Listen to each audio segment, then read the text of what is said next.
Hello. Hello. Welcome to our podcast or welcome to our YouTube channel if you're watching us on YouTube. I feel we do this before every podcast, but we just do have to explain that we don't do this from a studio. We do it from our home and we never Why do you explain every time? Anything. Because when all the noise happens and everything, I want people to know why. Yes. Like you'll hear dogs, you'll hear all sorts of things, the door going, the postman, all that sort of stuff. Yeah. But it's because we just want to have a really authentic conversation. We could do it in a studio. I wonder how different it would be if we did it I think we'd suddenly find ourselves really formal and suddenly an entire... What do you think, guys? I think we'd find ourselves inadvertently and unintentionally becoming incredibly formal and buttoned up. Yeah, because if you've got like a sound engineer listening and everything, even though people be listening... I know, we don't mind you looking at it. Weird. I mean, to be honest with you, I sort of don't ever look at these again after we've recorded them because I daresn't hear myself. Well, on our last one, which was all about being bad-tempered as hell and all that sort of stuff. One of the topics that came up, and a topic that a number of people have asked for, is something about codependency and what makes or marks a codependent relationship. And I think it came out of you saying we're a very codependent couple. And the thing is, we thought it would be a good podcast to do because it's so much of part of our language, having been to therapy and also Mark going to the Priory. We just assume everyone knows what codependency is, but quite a few people have said to me, "Oh, what is that?" People at work and stuff. What does it mean? Well, if I'm honest, it's one of those phrases that before I was in any way ever therapized. I was in bloody therapy from about the age of 18. I went to a therapist at Goldsmiths about my mum being an alcoholic. Yeah, and I did you? I went knew to that. Yeah. My first therapist. Really? Yeah, and the weirdest thing about how come you've never told me? Well, and the weirdest thing about my first therapist, which was on the same road that other people we know went to, was that he was so interested in my case that he recorded the sessions.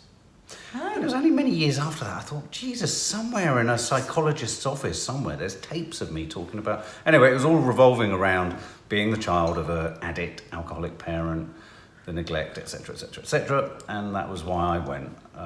I went to a couple of 12-step meetings for the adult children of alcoholic parents as well. I remember you saying that. Helped by the ultimate book written by David Stafford, which I think was the book on codependency. Now, when I heard the phrase, I'd be like, oh, for God's sake, what a load of old namby-pamby psycho-babble nonsense. And I think a lot of people still feel that. If I use it in day-to-day language, I always feel I have to kind of qualify it by going, I'm not one of those kind of look at the stars, but codependency, I mean... What's the definition of it in the dictionary, do you reckon? Well, the dictionary definition, I can find the dictionary definition. What do you mean when you use it? What I find it. have come to understand codependency is that... I mean, an example of a very codependent person is... I might ask you how you're doing and how's life, and within seconds you're talking about me. And you do actually do that. Yeah. It's kind of living, not vicariously, that's not right, but it's an enmeshment between two people. Codependency is a behavioural condition in a relationship where one person enables another person's addiction, poor mental health, immaturity, irresponsibility, or underachievement. Oh. That's not what I thought. Excessive emotional or psychological reliance on a partner, typically one who requires support on account of an illness or addiction. Right, okay, So you're more of a codependent than me. Yeah, no, I definitely am. I've always been, because it's very tied up in being a rescuer, which is what I am, which has started for me as a child because of various different reasons that I don't want to go into, but I became a rescuer as a child, and it was what defined me. Yeah. And it was what I grew up being most proud of, was that if there was a situation where somebody needed help, I would rush in and I would help, and I would become completely absorbed in that person's problem, and without really realising that part of that was to distract from my own problems, because if you're looking after somebody else's, you're not looking after yourself. So it was very painful for me when it was brought to my attention that I wasn't necessarily just a really good person. I was somebody that was subconsciously using other people's problems to distract from my own. That's what I was taught by the Priory. And it was really good for me, because then I disassociated myself from a lot of people that I realised I was just rescuing because it was unhealthy for me and ultimately very unhealthy for them as well. Yeah. It's no mistake that part of what attracted me to you was that you were an alcoholic. Subconsciously, that's what they taught me at the Priory as well, because I was a rescuer, an enabler, and you were a codependent, and so the stars brought us together. Of course, there's so much more as to why we are together, but on a cellular level, we chose each other because that's part of what we needed from each other. I do think there's a danger with the term codependency. I mean, if you go on a strict definition like that, and I've got many of the, because there is a 12-step program called Codependence Anonymous, and I'm going to share with you some of the denial patterns, when you're in denial as a codependent, what they are. But I do think there's a tendency to always, if you suggest that you're in a codependent, I mean, friends of yours have said we're in a codependent relationship. When I hear it used as a description, I always hear it used pejoratively. I own it now, though. I don't allow it. I go, I know, and I really like it. Because after the Priory, I was like, oh my God, we're in this codependent relationship. It's really bad. But we've got a lot better. We do things separately. And there is a blur, and there is a point where, codependency can become deeply, deeply corrosive and deeply, deeply damaging. But I find it interesting. And it was for us for a while. But I do think it's interesting, codependency, and I wonder if a lot of the women watching this podcast or listening will relate to this, where one often thinks, when you hear the word codependency, I often think of it naturally, because I was the one with the addiction, as the person who's essentially, in inverted commas, the ill one, who's got the overt kind of illness, addiction, whatever, as being codependent on the person sort of looking after them, if you like, or helping them through. But an interesting hue in the whole codependency thing is the yin and the yang, and it is the pieces of a puzzle fitting together, isn't it? Is the idea that the person who's in a sense doing the rescuing needs the other person to be unwell and so for me, when I hear codependency, I hear a little bit of that thing that was in that series Sharp Objects, which is what's the thing when there's a sort of willful desire for someone to be ill. Munchausen. There's almost a sort of Munchausen. There's a need for illness, or there's a need for need. There's a need for need. But what about, because a lot of people don't live with an addict. So what about? Well, it's funny. I quite often see Kelly Brook on her Instagram. She'll say happily codependent. Right. So people that just do everything together, like. But interestingly, I would just interrupt you there and say yes. We just your proviso there was that not everyone is in a relationship where someone is an addict or somebody is ill. Everyone demonstrates addictive behaviour, and I would go so far as to say that I think codependency is one of the most common addictions out there, because we all have to have relationships with people, and we are all in denial about the extent to which our own identity and lives blurs into and is defined by the other person in our lives. I mean, some people can go into a relationship, and I'm sure there's some people here that have either got a partner that's like that, or might reluctantly admit it themselves, that are still codependent on their mum or their dad, even though they've moved into a relationship or a marriage. And I think that can be. Well, I know people that are completely codependent on their mums. Completely. Yeah. I mean, it's weird because I depend on my mother for nothing in adult life apart from intellectual stimulation. We like the same things. But when I was a child, I would describe our relationship as me. I was very much the parent from the age of 5, 6, 7 of a woman who was ricocheting out of control. And if I look back at that relationship as an adult, I see a deeply codependent relationship, even though I could define most of my childhood as not being with her, or her not being there, or defined as me wishing she was there more.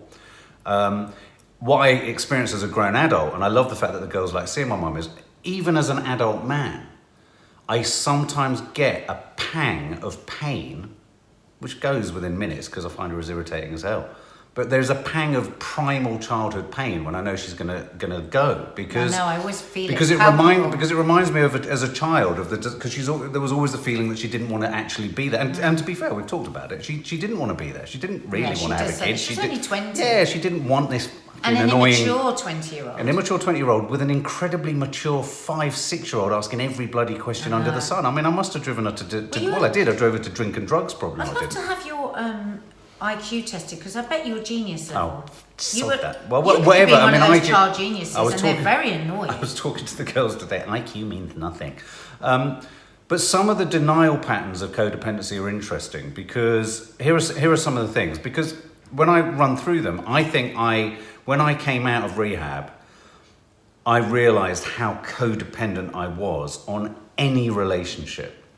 And then when I look back at my life and I thought, well, what's the commonality here? I've drunk all my life. Oh, right, I've never not been in a relationship, bar a couple of years at the bachelor pad that I took you to. But even in that period of time, I would characterize the time when I wasn't in a relationship as being in many, many mini relationships. Do you know what I mean? Do you remember how I always used to say to you, I don't feel like if I left, yes, you would just get somebody else, in that it wasn't really me, it was about needing to be in a relationship. Absolutely. I always used to feel that. Thank God you said that, because that, of all the things that, and there have been many things said in the rows and relationship things that we've had either taken on board or not taken on board, but that really stuck with me. Because I actually came to a point when you kept saying that enough, I thought to myself, I need to know that I want to be with this woman because it's this woman. Rather than just need to be with someone because I've just been used to being with someone. Yeah. So and I think you were too scared not to be with me. Now I went to one codependence, and I went to So what happened then when you asked yourself to find out whether that was true or not? No, I started to. You can't say that and then not actually say. Well, I began to realise that I started to look at and try and target those areas where I was just behaving in a habitual way towards you. Like, I chose to. I suppose I chose it sounds like I made a decision or had a realisation. It never works like that. I just think over a period of time, and it's still ongoing now, a process of disentanglement has happened where I can both get a bit of perspective on you. And I would also argue that the reason we have some intense rows now, we've had intense rows in the past about other things, jealousy and what have you, but some of the intensity of the rows now, I think, are about a disentangling still of codependency. I think we both have felt a degree of freedom away from each other at times for various reasons, whether we've gone away, done things or whatever. I do think issues of jealousy have got less. And I think as we feel that little flexing of freedom, we don't mind it quite so much. And I'm not threatened by it so much, and I don't feel as frightened of it. I mean, years ago, if I'd gone away with the girl, she would have been in a total mess. Yeah. And I love that. I love that we've moved on from that. And that's a big size. And for me, it's really weird. I always remember the words of, do you remember Dennis Healey, the politician with the remarkable eyebrows, the Labour politician? I remember a wonderful interview. You know, in the supplements, they always do these interviews, don't they? Questions, who have you loved? What's your best kiss? And all that nonsense. And he did one, and he said, what advice would you give anyone about long-term marriage? And he said, give your partner space and give them yet more space. And that really stuck with me. And I thought, I just remember thinking, well, that has to be a truism in that. And I've heard it said I've had control issues in the past. And it is that thing. At dire times within our relationship. Yeah. That was all if you could have just done that. Oh, absolutely. It would have taken me from a place of abject misery to what I knew we were. And that's what was so frustrating for me when you were really, really codependent, because you had a lot of struggles going on. And it was like, oh my God, he is actually going to he's just going to starve this relationship of oxygen. He's going to suffocate it to the point where it does die. And all he needs to do is just go like that and the oxygen will come in. And I'm sure a lot of people listening would identify with that. And I would also argue that a similar codependency crept into my relationship with my oldest daughter, Izzy. And I know that that's a lot of the stress and pressure in another podcast when she was talking about the pressures of being a stepchild. I do know that if I look honestly at my relationship with Izzy, because I was absent, I wanted to over-press the connection. And so I got over-fearful around the absence. And then, so codependency, interesting. I suppose what I'm trying to say is codependency isn't just about being in each other's faces and alongside each other all the time and working together and all those kind of things. But codependency is as much about not being able to identify yourself and your own feelings without going through the lens of someone else. So you ask me how I'm feeling, and I say, well, you're telling me that I feel like I can't help but go through what you're feeling. So some of the denial patterns of codependence, and before I go into these again, I did go to what's called a CODA meeting, Codependence Anonymous meeting, and it was such a spectacularly different experience to any other 12-step program meeting I've ever been to. It was incredibly quiet. People were incredibly quiet and shy, and there was a crushing sadness in there. And people were really struggling with, they were sort of sharing stories about ideas of spending time or not spending time, making the call, not making the call, texting the person, not texting the person. And if people you are just driven to call over and over again, and they know that it's the other person, it's just making the other person go, ugh, but they can't help it, they're just compelled to keep on text to have that contact. And I think technology and addiction to technology, and technology, the conflation of technology with relationship and codependency is a massive problem now, because I mean, I was one of those first generations of texting when you were drunk, and it was just like, God, you know, thank God I have most of the development of social media has happened in my sobriety. Well, your texting was awful at the height of your codependency. It Oh, was yeah. just terrible. Yeah, it was just absolutely. draining. Absolutely. Because it would be like, if I didn't answer that text, then you would literally be in pain, wouldn't you? So some of the denial patterns, codependent. So you will know if you're a codependent if, according to Coda, you're some of these things. You have difficulty identifying what you're feeling without it being through the lens of someone else. To minimize, alter, or deny how they truly feel, perceive themselves as completely unselfish and dedicated to the well-being of others. These are denial patterns. Lack empathy for the feelings and needs of others. Label others. Lack empathy? Yeah, codependents often lack empathy for the feelings and needs of others if they're in denial. That's very confusing. It is very confusing, isn't it? Does that mean if you're... Right, okay, no, I know what that means. So, for instance, when you were at your height, you would text me over and over again with no regard of how that was actually impacting on me. Yeah. And I would be trying to say, you don't understand. I Yeah. just want to go and sit and have this lunch with these people and not have this text going and not going. It's really exhausting. But you had no empathy for that. Actually, it was your need to make contact with me. So that's what that was. Which is like having a drink, isn't it? It's like constantly just fuck it. I'm just gonna keep ploughing on. It's just selfishness. So if somebody's listening now who is caught in that hell, because it is hell for the person that can't stop themselves from doing it. You were in a lot of pain when you were doing that. If I was listening to this now, I'd be thinking, how did he stop? I'd be screaming, how did you stop? Couples counselling was a big Well, couples counselling was a major part of it. I think, you know what? It's incredibly hard to answer. I can almost answer how I stopped smoking and drinking more easily than I can answer how and if I stopped extreme codependent traits. I mean, I think I remember. I think a zero tolerance from you. I think a zero tolerance from you is a crucial part of it, because it does force the person back. And when faced with a stark choice of no relationship or a relationship on these terms, it's a little bit like Brexit. Then I didn't fancy no deal. I fancied, a soft Brexit. And for anyone listening who might be suffering under the demands of somebody that is in the grip of codependency, because it's not always about... People think, it's just about controlling a nasty person. No, it is a real dis-ease in the person that's doing it. So I was saying, if you are listening to this and you are sort of under the pressure of somebody that is codependent and using all that controlling behaviour that comes in with codependency, you do have to draw a line in the sand and say, can't do it anymore. I just can't do it anymore. It's going to affect our relationship, and I think it's zero impacted tolerance. too much on the relationship. I think zero tolerance was the only thing that made me it was a call to arms for me to actually go into rehab in the first place. I mean, you've got to. I think there's you've got to know, but you've also got to know that it's meant. I mean, that it's really crucial. Whether that means you separate first or whatever it is. I kind of led us up a bit of a blind alley there. So here's some things that codependents often do, or are often like. Because the thing about the codependent is there are two different types of codependent. There's the so-called ill one, and then there's the so-called strong one. Do you know what I mean? And both are equally codependent. And I think that's one of the important things to say, is that and also those roles can shift and slide across the duration of a relationship. And that's where I do think there's that slightly Munchausen thing about it. Codependents are often extremely loyal, but they remain in harmful situations too long. They compromise their own values and integrity to avoid rejection or anger. They put aside their own interests in order to do what others want. I mean, many of these are the tendencies of an empath. What are they called? An empath. An empath. And a lot of people, when you talk to people who struggle and suffer from an extreme inability to halt their empathy, it's painful. Oh my God! I mean, we've had a few comments from people about that. I know somebody who is a very famous person that was talking to me about this, that is an empath and has been diagnosed as an empath. And when she talked about the struggle of it, I mean, it's Agonizing. So every single thing It's that like a is told to her, bombardment. she takes it in like it's happened to her. It's just absolutely horrendous. And a really difficult addiction to break, actually.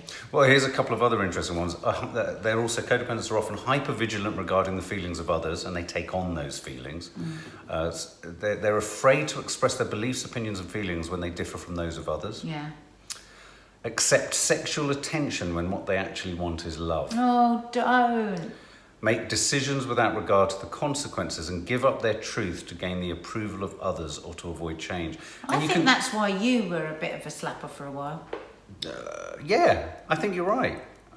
Sort of chose to just turn to you were having sexual side of things rather than because that. actually what you wanted was love and belonging and... Well, if I'm honest, when with the capitulation of my first relationship, I think I broke my own heart almost as much, if not more, than the person's heart I broke, because I broke something so dear to myself, which was love. Or not that all relationships, I mean, you can be in love and you can have a number of relationships where you're in love and you're not going to fall out of love. But I broke something in myself. And I do think a codependent trait then came in where I would accept accept sex or choose sex. And I think that was very confusing from the beginning of our relationship, because that sex side of things, in a long-term marriage and a long-term relationship, it's got to be more than just sex. Do you know what I mean? It's hard. Control patterns. So you're the controlling codependent or the strong codependent believe that people are incapable of taking care of themselves. Attempt to convince others what to think, do, or feel. It's a little bit like you. Freely offer advice and direction without being asked. That's you. Become resentful when others decline their help or reject their advice. That's me. You. Lavish gifts and favours on those they want to influence. Use sexual attention to gain approval and acceptance. No. Have to feel needed in order to have a relationship with others. Demand that their needs be met. Use charm and charisma to convince others of their capacity to be caring and compassionate. I mean, these are all really... Imagine sitting there having to admit any of these traits. But I do think there's a spectrum with all of those. Yeah, absolutely, of course. Because the thing is, when I first, admitted that I had codependency and rescuing, traits, I did try and wipe them all out. Everything I did, I questioned it. Oh my God, I want to make this lovely meal for this. Oh God, I really want them to put a plaster on this because it really hurts. I really want... And I was just got so confused as to what is this? Is this... When am I caring? And is there... I just couldn't understand. It was just impossible to get hold of what was the truth and what wasn't the truth. And I swung one way, and now I think I'm back to a happy medium. I am back to a happy medium. I think there's a danger. I do get a lot from helping people out, and I don't really want to lose that because it does feel good. And I think as long as you're not using it to get people to do things they don't want to do, then surely it's okay. But I do think there's a danger. I often think that when some people say, oh, you're too codependent or you're very codependent, I do think often, not always, but often there's a little bit of jealousy, because I think everyone likes the thought that they're depended on or depend on someone. I think an intensity to a relationship is something. I see relationships when neither of the person depends on the other person. I just think, what's the point? Well, I don't understand the point. I don't see the point. I mean, otherwise... I would never ask my dad what they thought about that. I would always just go off without saying anything. Though I go, wow, part of me does think, but it works for them. Well, it wouldn't work for me. No, absolutely. And I think that's the difference, isn't it? It works for some people. Without it's not judgment. without standing in judgment, but I do find I only sort of reflect back a judgment when I feel slightly judged about how, people say, God, it's a very intense codependent relationship you have with your wife. And I'm like, well, yes, on the one hand there is. I mean, the hue of an extreme addiction or alcoholism,